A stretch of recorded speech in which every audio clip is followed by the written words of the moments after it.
শুভ বিজয়া, যদিও আমাদের কাছে সন্তানহারা বাবা মায়ের কাছে শুভ বিজয়া আর কোনোদিনও আসবে না এই জীবনে। তাই আমি এই বছর কাউকেই শুভ বলে কিছু বলিনি, কারণ শুভ জিনিসটাই আমাদের জীবন থেকে অশুভ শক্তিতে পরিণত হয়েছে। আমাদের একমাত্র ছেলে রাজুল, সবাই রাজুল বলে ওকে চিনত।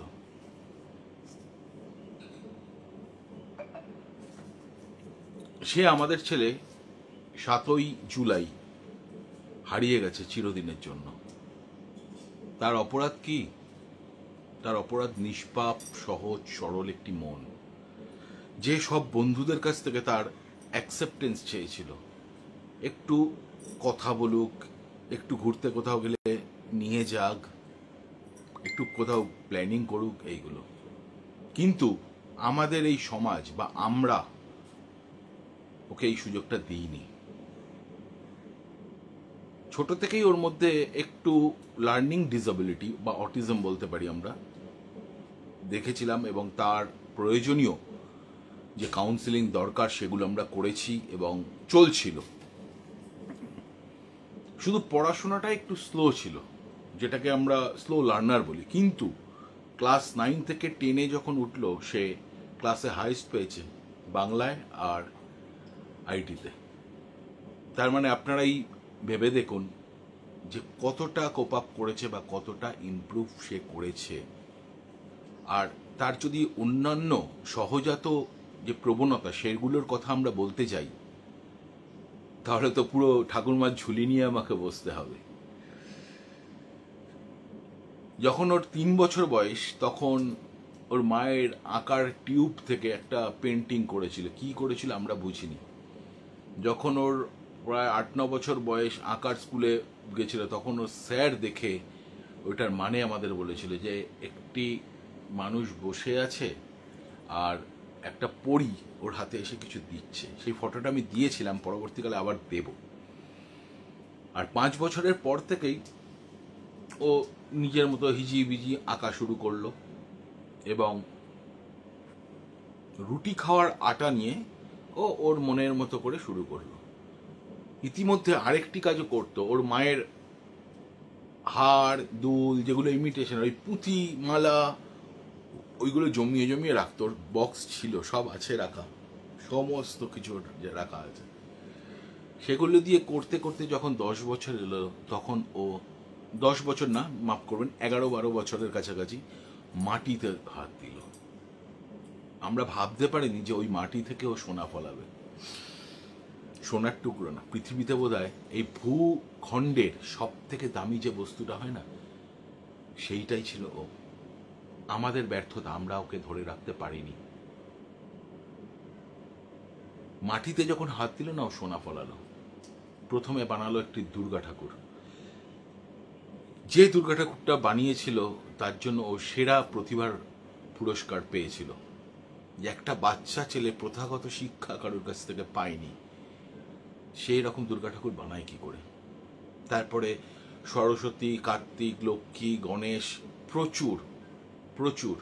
এবং ওর হাতের একটা কি মাহাত্ম্য ছিল জানি না, হাতে মাটি পড়লে না 10 মিনিটের মধ্যে এরকম এরকম পাকাচ্ছে, এই কি সব করলো, টেডি বিয়ার হয়ে গেল। টেডি বিয়ারটা একটু দিন। অদ্ভুত অদ্ভুত। তারপরে ও যে স্পেশাল ওর টেডি বিয়ারটা দাও, খুলে দাও একটুখানি, তাহলে দেখাই বুঝতে পারবেন। এটা আগের বছর বানিয়েছে। দেখুন কি লেখা আছে, দেখো তো ক্যামেরায় যাচ্ছে কিনা, যাচ্ছে? দেখুন, উই ওয়ান্ট জাস্টিস। কিসের জন্য ও জাস্টিস চেয়েছিল? ও জাস্টিস চেয়েছিল, আমরা জানি বছরখানেক আগে ঝাড়গ্রামে একটি মা হাতিকে আগুনের রড দিয়ে খুঁচিয়ে মারা হয়েছিল। ওর এই শিশু মনে বা ছোট মনে এতটাও ব্যথা পেয়েছিল, রীতিমতো কাঁদতে, যে কেন এরকম করলো, আমরা কেন এতটা অসভ্য, আমরা কেন, আমাদের মনটা ভালো না যে এই নিরীহ পশুগুলোকে আমরা মারছি। সেই জন্য ও টেডি ফ্যামিলি বানিয়েছিল। টেডি ফ্যামিলির মধ্যে ঠিক এইটা ছিল, উই ওয়ান্ট জাস্টিস। আর আজকে একজন সন্তানহারা বাবার আরতি আপনাদের সবার কাছে।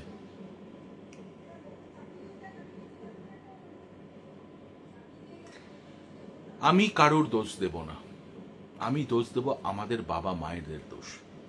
আমরা সন্তানকে মানুষ করতে পারি না, আমরাই ওদের ডিভাইড অ্যান্ড রুলস পলিসিগুলো ছোটবেলা থেকে ঠিকঠাক দিতে পারি না।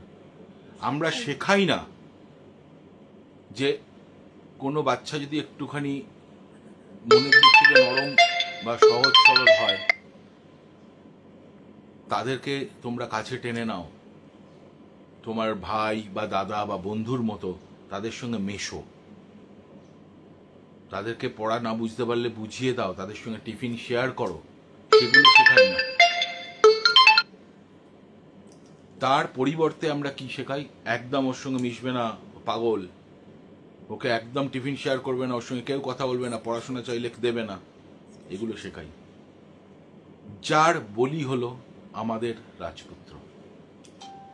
রাজপুত্রই তো, আপনারা তো ছবিতে দেখেছেন, 5 ফুট 10 ইঞ্চি হাইট, ব্লু আইজ, চেহারা কেমন সেটা তো দেখেছেন। ক্যারাটেতে লাস্ট টুর্নামেন্ট চ্যাম্পিয়ন, নকআউট। ওর স্যাররা পর্যন্ত বলেছে যে সৌর্য মারাত্মক একটা কিক দেখিয়েছে, মানে ভাবা যায় না। তো সেই ছেলেকে এই পৃথিবী ছেড়ে চলে যেতে হলো কেন? Ragging, bullying. আমরা অনেকেই মনে করি যে স্কুলে বা কলেজে বা বিভিন্ন জায়গায় কোনো বাচ্চাকে পিছনে লাগা, মারধর করা, এটা করে বোধহয় খুব মজা পাই। এই ওকে করছি, চল না একটু পিছনে লাগি, চল না ওকে একটু কাঠি করি। তার মনের দিকটা আমরা কখনো কি ভেবে দেখেছি যে সে কি ফিল করছে? সে প্রথমে একবার দুবার আমাদের বাড়িতে বলেছিল ওর মাকে এসে, আমাকে এসে, ওর মা বলেছিল, তখন আমরা কমপ্লেন করেছি। প্রসঙ্গত বলে রাখি, আমরা গত বছরেই কমপ্লেন করেছিলাম স্কুলে, রিটেন কমপ্লেন, এবং সেই অনুযায়ী ওর স্কুল থেকে ওর টিচাররা খুব কেয়ারফুলি ওটা দেখেছিলেন এবং তখন সব বন্ধ হয়ে গেছিল। কিন্তু এই বছর জুন মাসে গরমের ছুটি খোলার ঠিক 2-3 দিনের মধ্যে ওর সঙ্গে অনেক কিছু হয়েছে, যেটা আমরা পরবর্তীকালে আস্তে আস্তে আমরা জানতে পেরেছি। সব কথা তো আমি বলতে পারবো না, যেহেতু এখন আন্ডার কেসের মধ্যে চলছে। তবে এইটুকু বলতে পারি, ওকে বলা হতো তুই পাগল, তুই অটিস্টিক, তুই কুলাঙ্গার, তুই মরে যা, তুই বেঁচে আছিস কেন, এই রকম, তুই গে, তুই ট্রান্সজেন্ডার, এইসব কথা বলা হতো। বাবা মা আমরা কিভাবে ওকে মানুষ করেছি সেটা আমরা জানি। আর আমি যেহেতু কিছু ভিডিও ফটো পোস্ট করেছি, আপনারা জানেন, দেখেছেন ছোট থেকে ওকে। বাবা মা যতই কাছের ক্লোজ বন্ধু হোক না কেন, তার মনের যে অবস্থা, সে কি ভাবছে, সেটা পৃথিবীর কোনো বাবা মায়ের পক্ষে জানা সম্ভব নয়। যার জন্য যখন আবার ওকে লাস্ট 3 দিন খুব আনমনা, খুব একটা চিন্তা, খুব ইরিটেটিং ও করছে, আমাকে ক্লাসে জোকার বানিয়ে রেখেছে, আমার সঙ্গে কেউ কথা বলে না, আমাকে কেউ টিফিন খায় না আমার থেকে নিয়ে, আমি তো একা একাই থাকি। তোর মা বলেছিল ঠিক আছে আমি যাচ্ছি স্কুলে, আমি গিয়ে ম্যাডামদের সঙ্গে কথা বলবো, তোমাকে তো খুব ভালোবাসে ম্যাডামরা। তখন বলছি না না না একদম যাবে না, আমি ডিল করে নেবো, আমি বড় হয়েছি না, বন্ধু তো, বন্ধুদের সঙ্গে আমি ডিল করে নেবো, ঠিক হয়ে যাবে। তো ওকে যখন মারতো আগে, তোর মা বলেছিল তুমি তো ক্যারাটেতে চ্যাম্পিয়ন, তোমার এত পাওয়ার, তুমি আটকাও, তেমন হলে একটু হাতে পায়ে ওদের মেরে ভয় দেখাও, যাতে ওরা বুঝতে পারে তুমি কতটা পাওয়ারফুল। তার উত্তর কি দিয়েছিল জানেন? তার উত্তর দিয়েছিল, মা বন্ধুদের কেউ মারে, ওদের লাগবে না, আমার ভয় লাগে যদি ওদের লেগে যায়।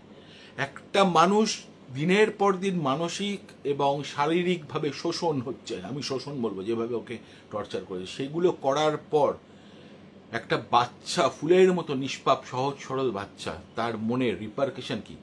মা ওদের কি মারবো, ওদের লাগবে না। শুধু একটু অ্যাকসেপ্টেন্স চেয়েছিল, যে বন্ধু একটু কথা বলবে, ভালোভাবে মিশবে। তার মানে তার প্রত্যুত্তরে এইসব শুনতে হয়েছে। রাজুলের বন্ধু কারা ছিল জানেন?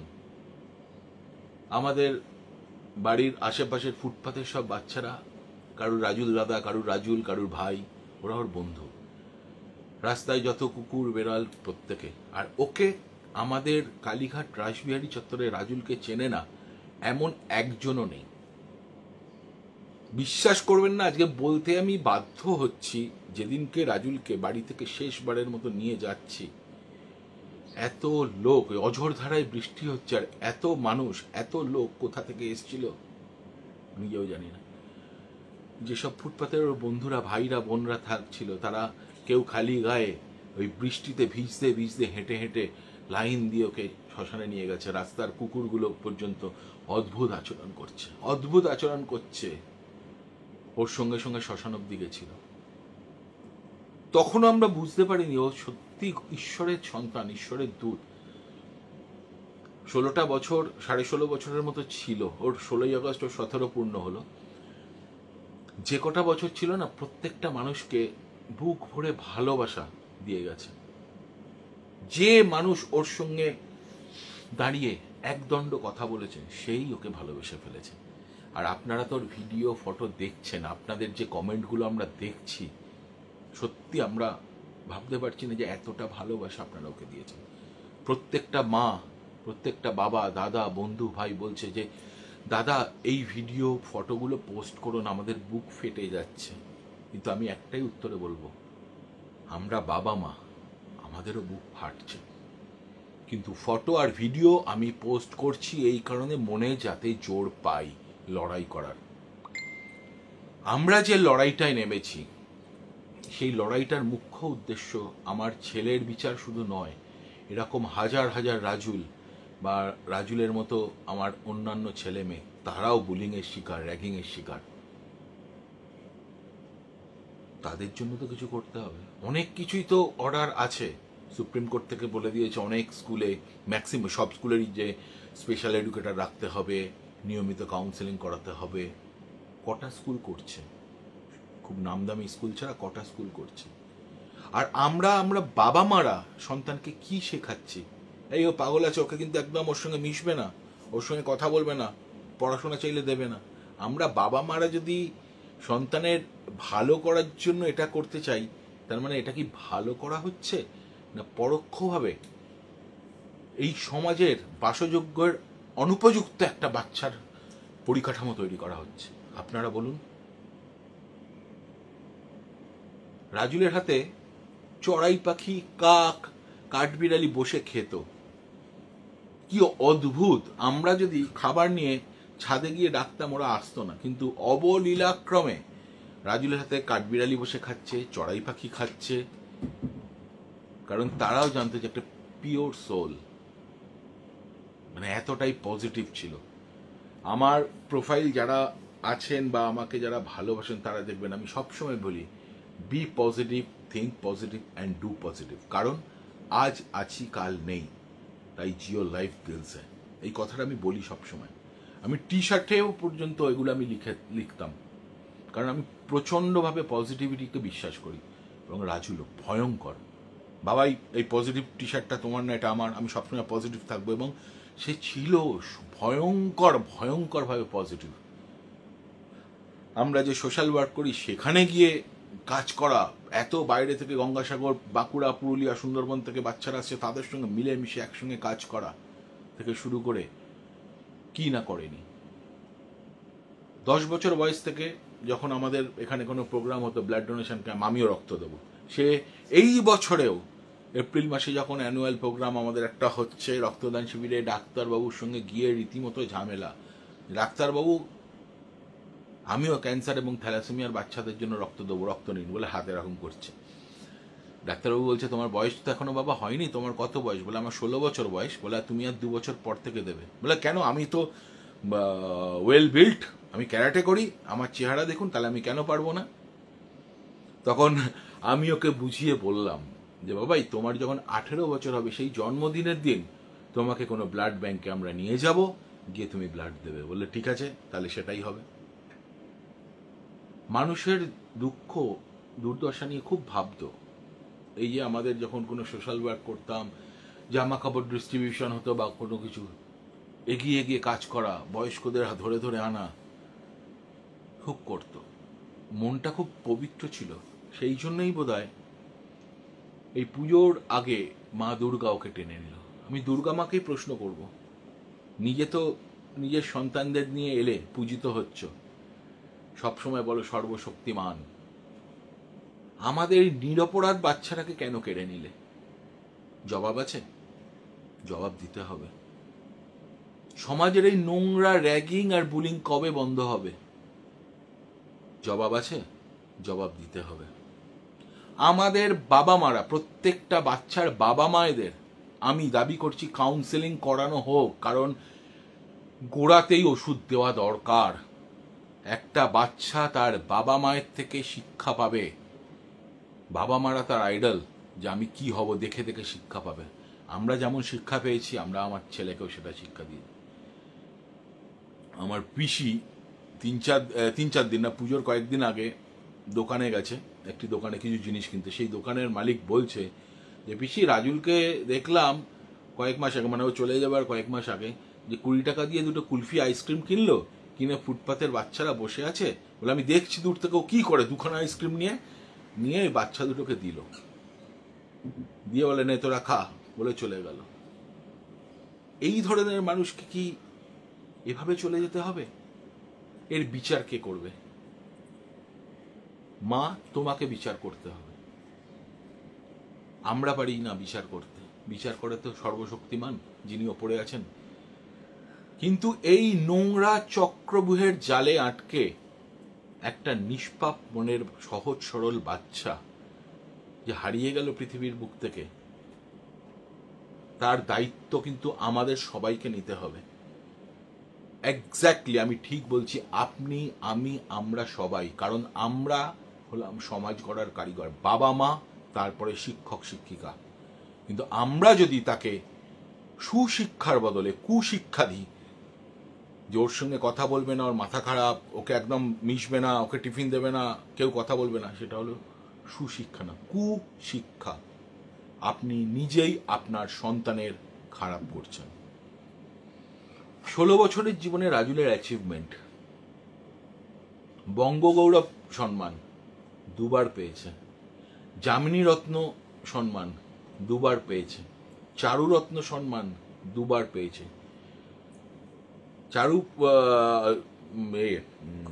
শারদ সম্মান 2 বার পেয়েছিল। এছাড়া অজস্র অ্যাওয়ার্ড। জীবনের শেষ পরীক্ষা, তবলা পরীক্ষায় কত পেয়েছে জানেন? 90% out of 100, first class with distinction, জীবনের শেষ পরীক্ষা। ওর মাও প্রচন্ড গুণী, ওর মায়ের সার্টিফিকেটের এরকম গোছা। যখন রাজুলকে দেখাতাম যে বাবাই দেখেছো মায়ের এত সার্টিফিকেট, বাবাই কতগুলো হবে? হবে 100-150টা। তখন ও অবাক হয়ে দেখতো, এত, মানে কি তুমি পারবে না? তোমার তো এখনই প্রায় 20-25টা হয়ে গেছে। কোনো ব্যাপার না বাবাই, হয়ে যাবে। ও যে কোনো কাজ আমরা যখন দিতাম, ওর মা ওকে আবু বলে ডাকতো, দুজনকে আবু বলে ডাকতো, খুব ভালোবেসে। আবু চিন্তা নেই, হয়ে যাবে। যখন কোনো কাজ দিতাম না, বাবাই এটা একটু করতে হবে, কোনো চিন্তা নেই, হয়ে যাবে। বাড়িতে জগদ্ধাত্রী পুজো হতো, এবছর ওর করার কথা ছিল, ওর আর ওর ভাইয়ের দুজনের, দাদার, সরি, আমার জাতীয় দাদা, ওরা 2 ভাই, রাতুল আর রাজুল। তোকে বলছিলাম বাবাই সকাল থেকে তো পুজো, তুমি তো সকাল থেকে খেতে পারবে না, উপোস করে পুজো করতে হবে। বললো বাবাই কতক্ষণ পুজোটা হবে? এবং সেই সন্ধ্যে 7:30 অবধি না খেয়ে, কিন্তু তোমার তো খিদে পেয়ে যাবে। বলো না না, আমি পুজো করব, পারবো। এবং বিগত লাস্ট যখন পুজো আমাদের বাড়িতে হয়েছে, তখন ও ঘট মাথায় নিয়ে গেছিল, সেই ভিডিও আপনাদের দেওয়া আছে, দেখবেন। ও যে আর্টওয়ার্কগুলো বানাতো, যখন রবীন্দ্রনাথ ঠাকুরের একটি স্কাল্পচার মুরাল বানিয়েছে, সেটা প্রথম গেছিল বিড়লা একাডেমিতে।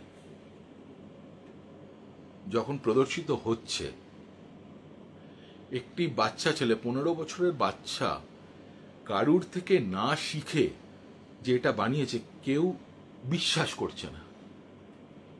অনেক বয়স্ক আর্টিস্ট, পাকা চুল, ধুতি পাঞ্জাবি পরা, একবার ওকে আড়ালে নিয়ে গিয়ে জিজ্ঞেস করছে যে বাবা এটা কে বানিয়েছে, তোমাকে কে হেল্প করেছে, তুমি কার কাছে শেখো? ও যেটা জানে সেটা তো বলেছে।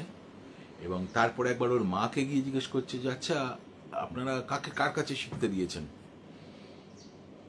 সেখান থেকেও যখন উত্তর ঠিকঠাক পেল না, তখন আমাকে এসে হচ্ছে যে দাদা আপনার ছেলে সৌর্য কার কাছে শেখে? যখন আমার কাছ থেকেও ঠিক সদুত্তর পেল না, তখন ওর মাকে আমাকে ডেকে আড়ালে নিয়ে গেল একটা সাইডে। দুজন আর্টিস্ট, খুব সিনিয়র, বয়স্ক, মানে 75 তো হবে, ধুতি পাঞ্জাবি পরা, ভুলিনি কথাগুলো। তারা বলছেন যে আজকে আপনাদের একটা কথা বলে যাই, যে আপনাদের ভবিষ্যতে কেন এর পরের থেকে অনেক আর্টিস্ট আসবে, এসে বলবে যে ওর জন্য একটা মেন্টর নিন বা ওর জন্য একটা কোনো টিচার রাখুন, যাতে ও ভালোভাবে জিনিসগুলো শিখতে পারে। অনেক তো নিয়ম মাপ জোপের ব্যাপার আছে, সেগুলো যাতে শিখতে পারে। দয়া করে, ভাব জোর করে বলেছে, দয়া করে সৌর্য জন্য কোনো টিচার বা মেন্টর আপনারা রাখবেন না। ও ভগবানের দূত, ও ভগবান প্রদত্ত শিল্পী। আমরা, বিশ্বাস করুন, এই রকম ট্যালেন্ট দেখিনি। আমরা ভবিষ্যতের রামকিঙ্কর বেজকে দেখতে পাচ্ছি, বিশ্বাস করুন। আমরা গায়ে কাটা দিচ্ছি। তনুশ্রী আরামিনা তখন চোখের জল। একজন বয়স্ক শিল্পী, তিনি বলছেন রামকিঙ্কর বেজ। আমরা স্বপ্নেও ভাবতে পারি না, বিশ্বাস করুন। তিনি বলেছিলেন যে এখন কোন ক্লাস ছেলের? আমরা বলেছিলাম ক্লাস 9-এ পড়ে ছেলে। বললো চিন্তা নেই, ক্লাস 12 হবে, আমার সঙ্গে যোগাযোগ করবেন। ওর যা ট্যালেন্ট আছে, স্পেশাল ক্যাটাগরিতে শান্তিনিকেতনের বিশ্বভারতীতে ভর্তি হবে। এক বর্ণ মিথ্যা কথা বলছি না। আজকে আমার ছেলে নেই, সেই ছেলের নাম করে একটা বর্ণ না। পড়াশোনায় জীবনে আমরা চাপ দিইনি। ইভেন কোনো সময় রেজাল্ট খারাপ হয়েছে, আমি আর ওর মা গাড়ি নিয়ে বেরিয়ে গেলাম ঘুরতে, চলো ঘুরতে যাই। ছেলে প্রশ্ন করেছিল ওর মাকে, আচ্ছা আবু, আমি তো রেজাল্ট খারাপ করেছি, তাহলে তোমরা আমাকে বকলে না, ঘুরতে নিয়ে যাচ্ছ কেন? ওর মা বলেছে, কে বলেছে রেজাল্ট খারাপ করেছে? রেজাল্ট খারাপ করেছে, পরের বার ভালো করবে। পড়াশোনা কেউ কি হয়, আসল হলো মানুষ। যার জন্য আমাদের ছেলে পড়াশোনা নিয়ে কোনোদিনও চিন্তা করতো না, আর আমরাও ভাবতাম না। কিন্তু ওর চলে যাওয়ার পরে কিছু কিছু জায়গায় রটেছে পড়াশোনার চাপ, সেটা সর্বৈব মিথ্যে। অঙ্ক পরীক্ষার চাপ, 80 নম্বরের পরীক্ষা, সেটা সর্বৈব মিথ্যে। আমার ওয়াইফ, ওর মা, ওর অঙ্কের টিচার, এবং ওর পরীক্ষা ছিল 80 নম্বরের না, 20 নম্বরের ক্লাস টেস্ট। আমরা র্যাট রেসের পিছনে আমাদের ছেলেকে দৌড় করাইনি, কারণ আমরা নিজেরাও দৌড়াইনি। আমার ওয়াইফ, সৌর্যর মা, একটি কলকাতার নামকরা ইংরাজি মাধ্যম স্কুলের টিচার, সেও জানে যে আমরা কিভাবে আমাদের ছেলেকে তৈরি করেছি এবং কেমনভাবে তৈরি করেছি, কতটা ভালো তৈরি করেছি, সেটা আপনাদের প্রত্যেকের কমেন্টসে এখন আমরা রিয়েলাইজ করি। আপনারা জানেন, ও যে রবীন্দ্রনাথের মূর্তিটা বানিয়েছে, মাদার টেরেসার মূর্তি, এই দুটো রামকৃষ্ণ মিশন গোল পার্কের মহারাজের ঘরে আছে। ওনার খুব পছন্দ হয়েছে, অনেক আশীর্বাদ করেছিলেন, কিন্তু সব আশীর্বাদকে পিছনে ফেলে সে তো চলে গেল।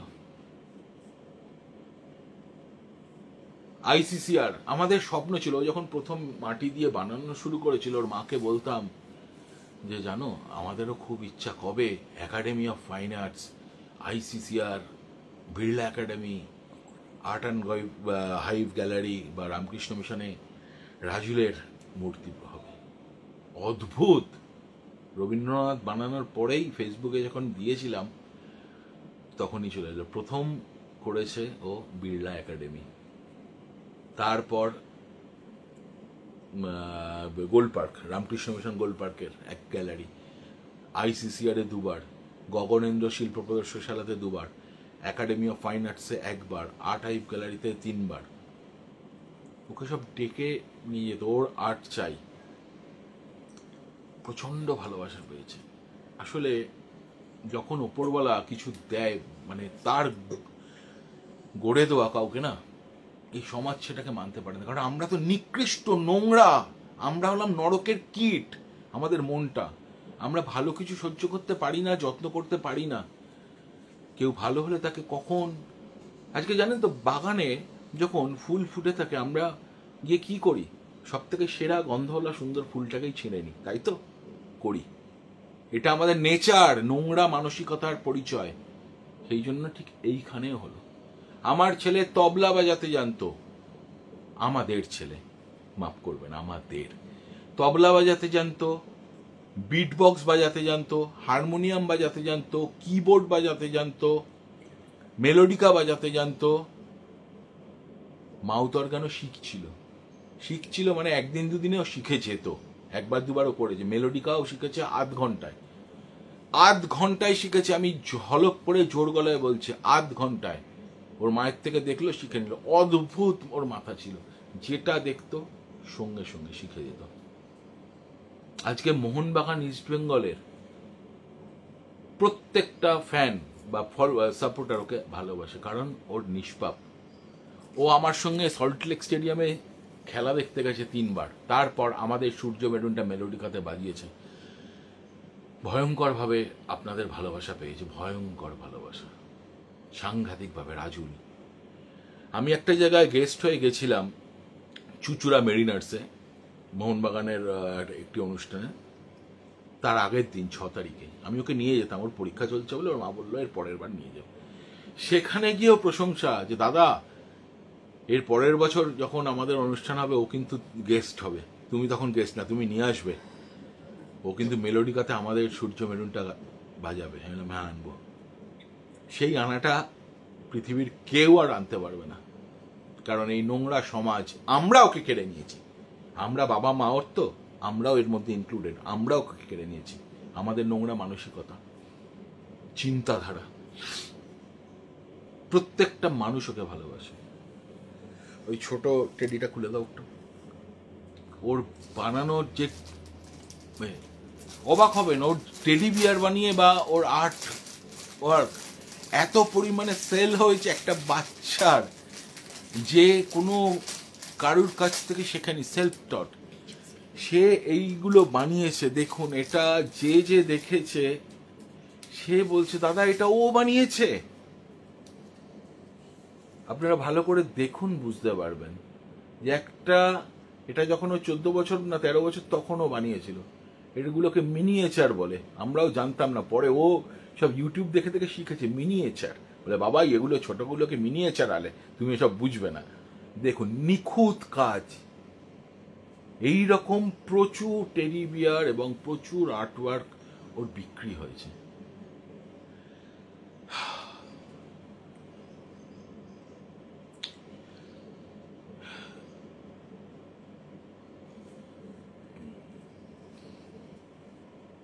কে দেবে এর বিচার?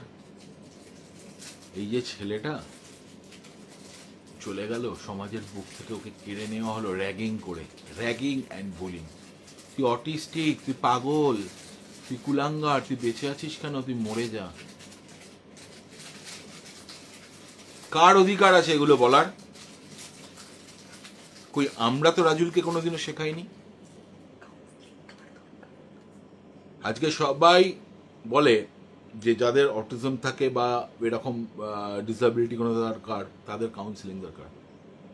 আমি এবং ওর মা দাবি জানাচ্ছি, আমাদের মতো সব বাচ্চাদের গার্জেনদের, আপনাদের আমাদের কাউন্সিলিং দরকার, টিচারদের কাউন্সিলিং দরকার। বাবা মা জন্ম দেয়, মানুষ গড়ার কারিগর শিক্ষক শিক্ষিকা, তাদেরও দরকার কাউন্সিলিং। গোড়াতে যদি আমরা বিষ না দিতে পারি, সেই গাছ যখন বড় হবে সেই গাছ থেকে বিষঝাড়ি তৈরি হবে, কাঁটা তৈরি হবে, সেই গাছ থেকে সুগন্ধ বেরোবে না।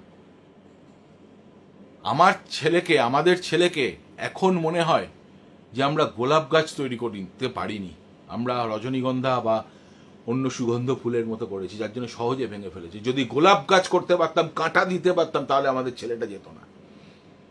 দিনের পর দিন টর্চার হয়েছে, যেত না। বহাল তবিয়তে সবাই আছে, সমাজে ঘুরে বেড়াচ্ছে। এর প্রতিবাদ আমরা করছি, আমরা লড়বো। আমাদের রাজুল চলে গেছে, আরো অনেক হাজার হাজার রাজুলের মতো আমাদের ছেলে মেয়েরা আছে, তারা যেন এই পৃথিবী ছেড়ে না চলে যায়।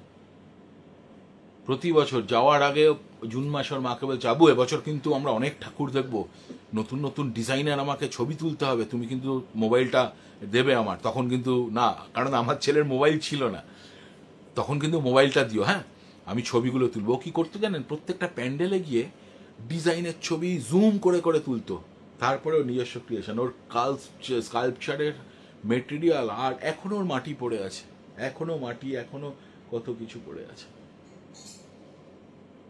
রাজুলের মূর্তিটা একটু দিও। এবছর ওর জন্মদিন কাছে 16ই আগস্ট। আমাদের বাড়ির যে সরকার বাড়ির জগদ্ধাত্রী পুজোর ওই দিনকে ছিল কাঠামো পুজো, এবং 16ই আগস্ট ওর জন্মদিন। ও বলেছিল, বাবাই আমার তো মাটি শেষ হয়ে গেছে, তো আমার মাটি দাও, না হলে ওই একটা ভুল আমাদের হয়তো হয়ে গেছে, মাটিটা দিলে হয়তো ওর মনটা ডাইভার্ট হতো। কিন্তু ওর তখন পরীক্ষা চলছিল, তো আমরা বলেছিলাম, বাবা 16ই আগস্ট আমরা কুমারটুলিতে যাব, তখন মাটি ছিল না। কিন্তু ওকে আমি প্রমিস করেছিলাম, বাবাই তোমার জন্মদিনের দিন আমরা কুমারটুলিতে কাঠামো পুজো হবে, তারপরে আমরা একটু খাওয়া দাওয়া করে মাটি নিয়ে আসবো, তুমি বানাবে। বাবা হিসাবে বোধহয় প্রথম ওর প্রমিস রাখতে পারিনি। রেখেছি, দুটো বললাম কথা কেন, রাখতে পারিনি কারণ ও ছিল না, ও দেখে যেতে পারিনি, আর রেখেছি কারণ সে ওপর থেকে দেখছে। একটা মা যে এতদিন গর্ভে পালন করে এত কষ্ট করে তাকে জন্ম দিয়েছে, জন্মদাত্রী মায়ের পক্ষে কতটা বুক ফাটা আর্তনাদ কষ্ট যে সে তার ছেলেকে তার জন্মদিনের দিন বানিয়েছে। আপনারা দেখুন, সে জানতো না, সে রাজুলের থেকেও দেখে শিখেছে। দেখুন রাজুলকে, দেখুন আপনারা, রাজুলের মূর্তি ওর মা বানিয়েছে।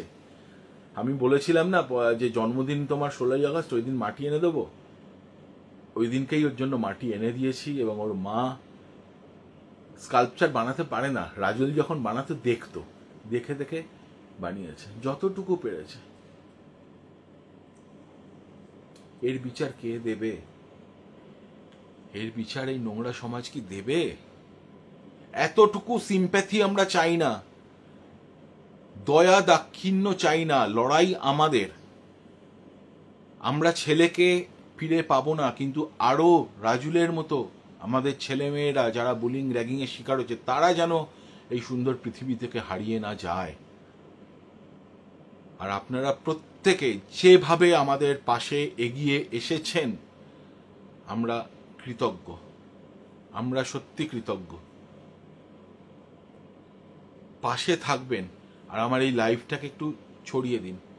কারোর প্রতি অভিযোগ আমার নেই, কারোর প্রতি অভিযোগ নেই, বিশ্বাস করুন, আমার বা ওর মায়ের অভিযোগ নেই। অভিযোগ এই নিকৃষ্ট নোংরা সমাজের র্যাগিং বুলিং এর বিরুদ্ধে। আজকে একটা গড গিফটেড অলরাউন্ডার ছেলেকে আমরা এই সমাজ থেকে আমরা হারিয়েছি আমাদের নিজেদের নোংরা মানসিকতার জন্য। আর যেন না হারায়। কি জানতো না ছেলেটা, ওর মা যেভাবে ওকে শিখিয়েছে, আমি যেভাবে চেষ্টা করেছি। ছুটির দিন করে রোববার যখন ওর মায়ের ছুটি থাকতো, ওকে বলা হতো, বাবাই আজকে তো তাহলে নতুন কোনো কাজ শিখতে হবে কি। কোনোদিন ও বলতো, আচ্ছা আজকে আমি ঘর ঝাড় দেবো, মুছবো। আর বিছানা গোছানোটা বলেছিল আমি করবো রোজ। অসাধারণ করতো, টিপ টপ টিপ টপ। ওর আম্মু, ও ঠাকুমাকে আম্মু বলে রাখতো ভালোবেসে, আম্মু আমাকে রুটি বানানোটা শিখিয়ে দেবে।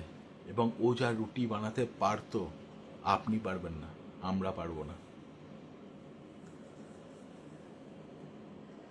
ওয়াটার ব্যালে শিখেছে ওর মায়ের থেকে, ভিডিও দেওয়া আছে। ধুনু চিনার জানতো, গান জানতো। জুন মাসে রবীন্দ্র নজরুল প্রোগ্রাম হতো বিভিন্ন আমাদের আশেপাশের পাড়ায়। মা ও ছেলের যুগলবন্দি শোনার জন্য রীতিমতো ডাক, আসতেই হবে, কোনো অজুহাত শুনবো না, আসতেই হবে।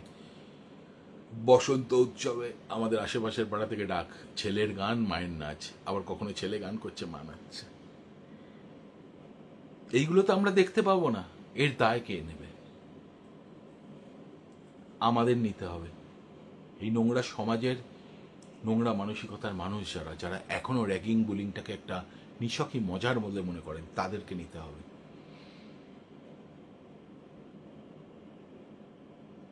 আর কি বলবো বলুন? পাশে থাকবেন। আরো অনেক রাজুলকে বাঁচানোর দায়িত্ব নিতে হবে। কিচ্ছু না, রাস্তাঘাটে দেখলে একটুখানি বলবেন, এগুলো করিস না বাবা।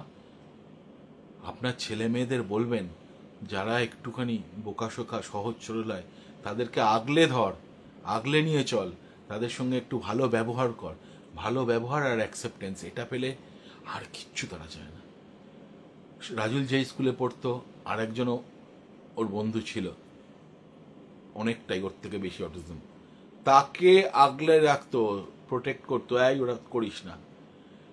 এইটাই করতে গিয়ে ওই কখন তাদের শিকার হয়ে গেল। এর বিচার কে দেবে আমাদের? ছেলেকে ফেরত পাবো না, কিন্তু আরো অনেক ছেলে মেয়ে আছে, তাদেরকে বাঁচানোর জন্য আপনারা একটু এগিয়ে আসুন, প্রতিবাদ করুন। সেই প্রতিবাদটা এটাই হোক যে বাবা মাদের কাউন্সিলিং, মানব গড়ার কারিগর যারা টিচাররা, এমন অনেক টিচার আছে টর্চার করে আমরা জানি, তাদেরকেও নিয়মিত কাউন্সিলিং করান।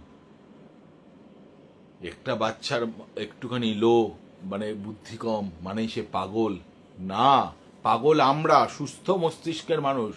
আমরা জানি একটা বাচ্চা সে একটু বা একটু সহজ সরল, তা জেনে শোনে তাকে সমাজ থেকে দূর করে দিচ্ছি। সবার সামনে আমি বলছি আমরা কত অটিজমের বাচ্চারা বা একটু বোকাশোকা বাচ্চাদের আমরা সবসময় নিয়ে আছি, কিন্তু আদপে কি তা করছি না, লোক দেখানো করছি আমরা। আমার বাড়িতে বাচ্চাকে বলে দিচ্ছে একদম ওর সঙ্গে মিশবি না, ও পাগল আছে, ওকে একদম কিচ্ছু পড়াশোনা বলবি না, নিজের মতো থাকবি। এটা কি শিক্ষা দিচ্ছি? এই সব শিক্ষাগুলো দিচ্ছি বলেই আজকালকার দিনে ভবিষ্যতের ছেলেমেয়েরা বাবা মাকে বৃদ্ধাশ্রমে পাঠাচ্ছে। কারণ তারা যখন বড় হচ্ছে তারা তার বাবা মায়ের সেই শিক্ষাটা মাথায় রাখছে, নিজের মতো থাকবে, নিজের মতো, অন্যকে কি করছে দেখবে না। যদি ভুল করে থাকি বলবেন, পাশে থাকবেন।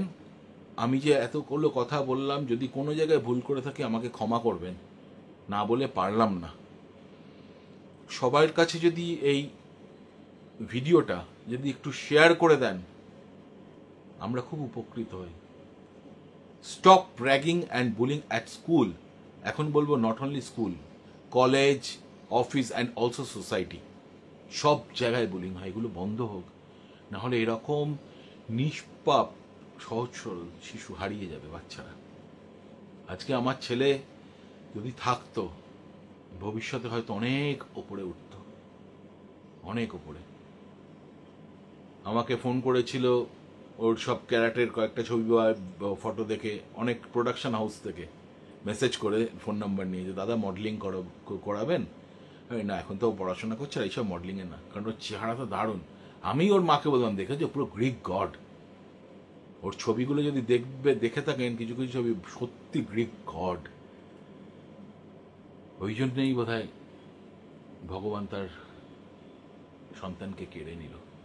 কিন্তু তবু ওই মা দুর্গাকে প্রশ্ন করব, খুব জরুরি ছিল?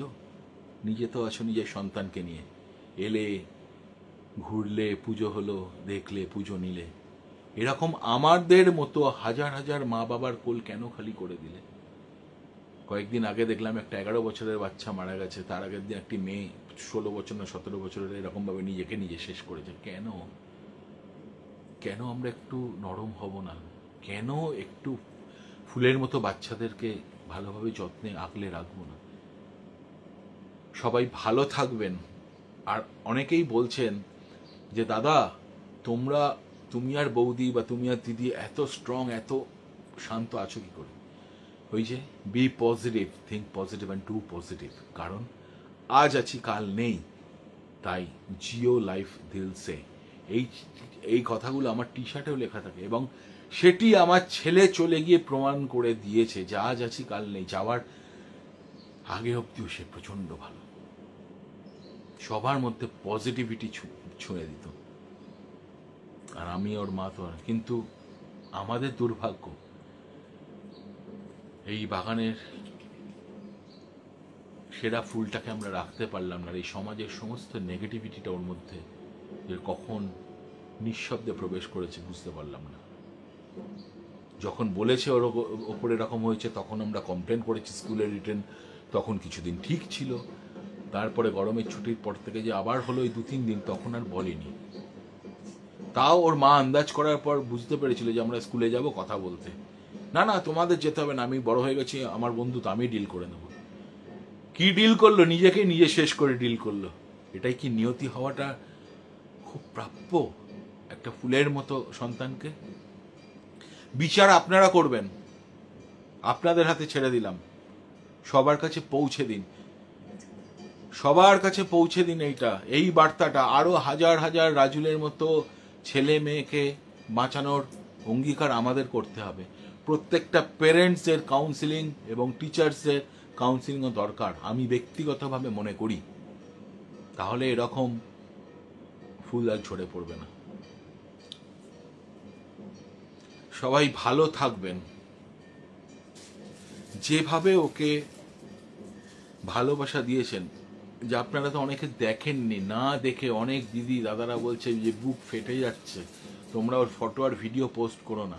কিন্তু আমি তাদের বলি, আমরা ফটো ভিডিও এই কারণে পোস্ট করছি, আমাদেরও বুক ফাটছে, এই কারণে পোস্ট করছি যাতে মনে আমরা আরো জোর পাই লড়াই করার। আমরা আমাদের ছেলের বিচার যতটা না চাইছি, তার থেকে বেশি চাইছি আরো বাচ্চাদের ওপর থেকে এইগুলো যাতে বন্ধ হোক। আমার ছেলেকে তো পাবো না, আমরা আমাদের ছেলেকে পাবো না, আর তার বিচার নিয়ে কি হবে? যে বাচ্চাগুলো দোষী, তারাও তো একটা সময় মাটির তাল ছিল, তাদের মধ্যে এই বীজটা বপন করেছে আমাদের বাড়ির আমরা বাবা মারা, আমাদের থেকে বাচ্চারা শিখছে, আমরাই তো এ করেছি। তাহলে প্রকৃত দোষী কারা? আমরা বাবা মারা। আমাদের কাউন্সিলিং দরকার, অন্য বাচ্চাদের দরকার নয়। তাই আমাদেরকেই এই সমাজকে র্যাগিং মুক্ত করার জন্য একসাথে লড়তে হবে। সবাই ভালো থাকবেন, অনেক অনেক ধন্যবাদ এইভাবে পাশে থাকার জন্য। আগামী দিনেও আপনারা পাশে থাকবেন, কিচ্ছু না, পাশে থাকার অঙ্গীকার এটাই আপনাদের থেকে চাইছি আমরা, যে আমার এই পোস্টগুলো বা আমার এই লাইভটা একটু সবার কাছে শেয়ার করে দিন, যাতে সবাই বুঝতে পারে। আর কিচ্ছু চাই না। নমস্কার, ভালো থাকবেন, ধন্যবাদ।